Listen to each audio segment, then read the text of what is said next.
안녕하세요. 40대에 은퇴하고 놀고 먹는 개발자 소신비영입니다. 요즘 경기가 너무 안 좋죠? 다들 많이 힘드실 겁니다.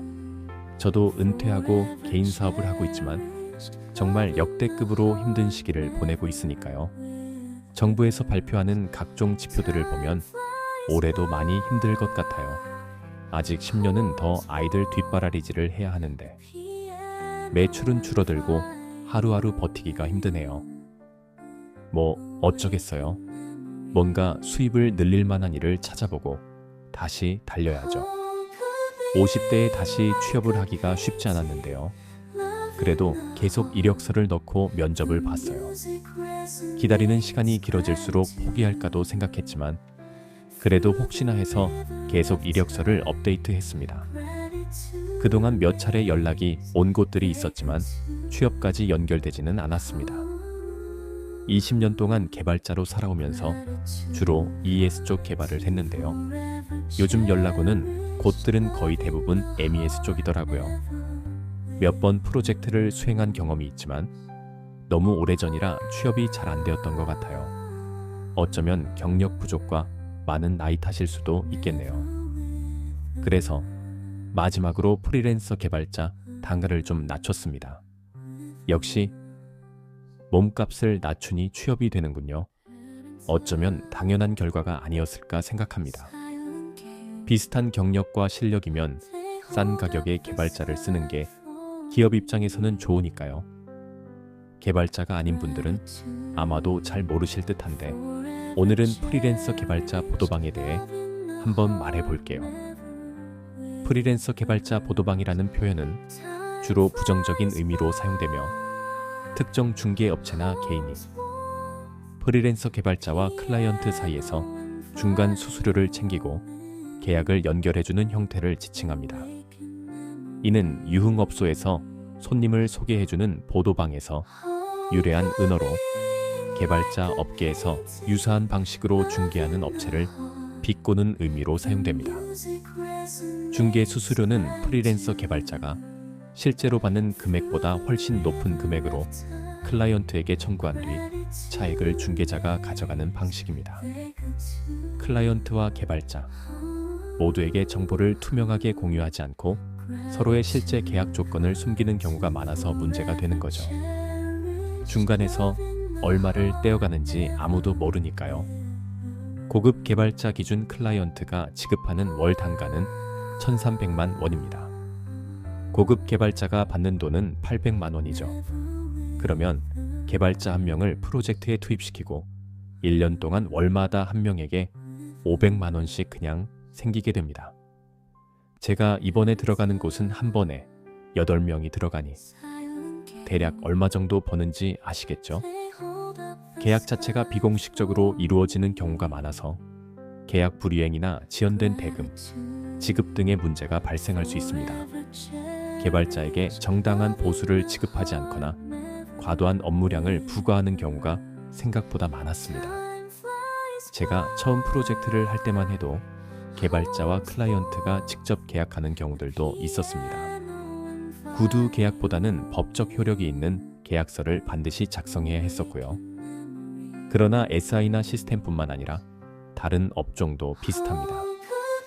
우리나라 대부분의 산업 구조가 하청이라는 착취를 기반으로 성장했기 때문에 어쩔 수 없는 부분이 있습니다. 회사 입장에서 인력 관리에 대한 비용과 리스크를 줄이려다 보니 자꾸 이렇게 흘러가는 것 같아요. 다 그런 건 아니지만 프로젝트에서 문제가 되는 개발자도 있고 사건 사고가 있다 보니 이런 방향으로 흘러온 거겠죠. 몸값을 좀 낮추고 나니 프리랜서로 프로젝트에 들어갈 수 있게 되었습니다.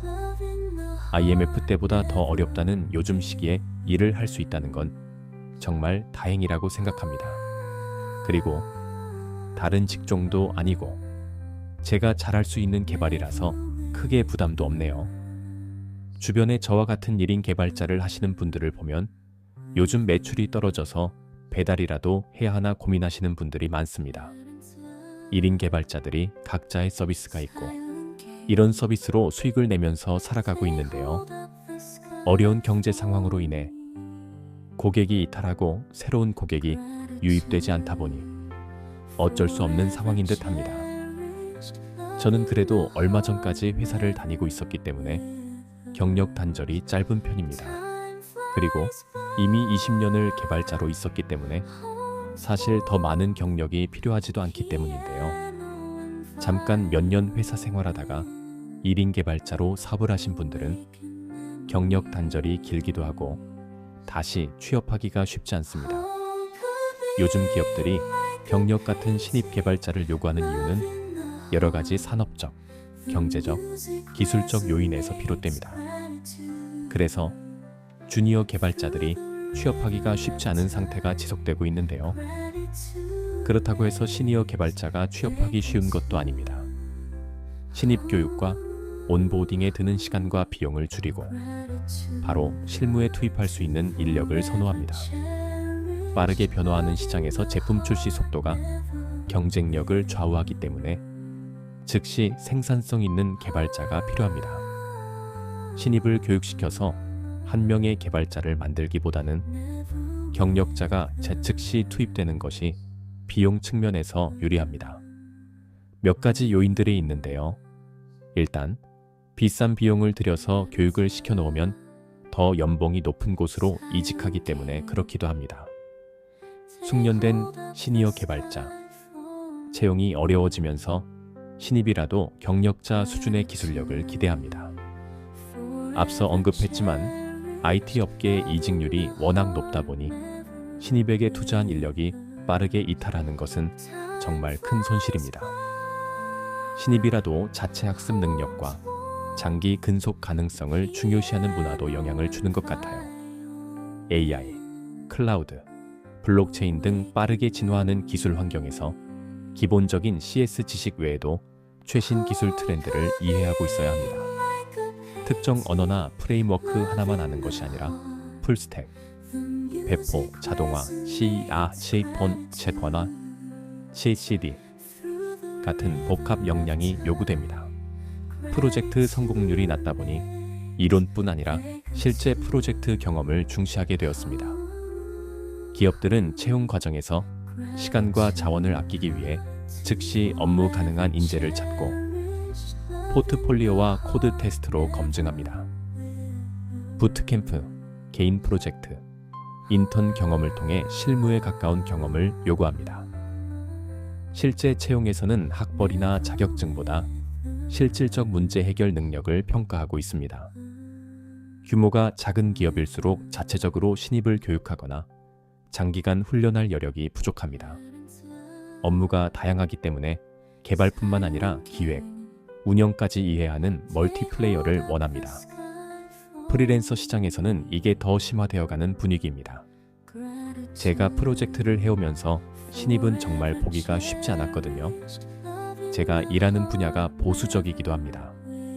이런 분위기에서 사회가 어수선하고 경제도 폭망하기 직전인데다 나락으로 떨어질 위험에 있다 보니 기업들이 투자도 기피하게 되었습니다.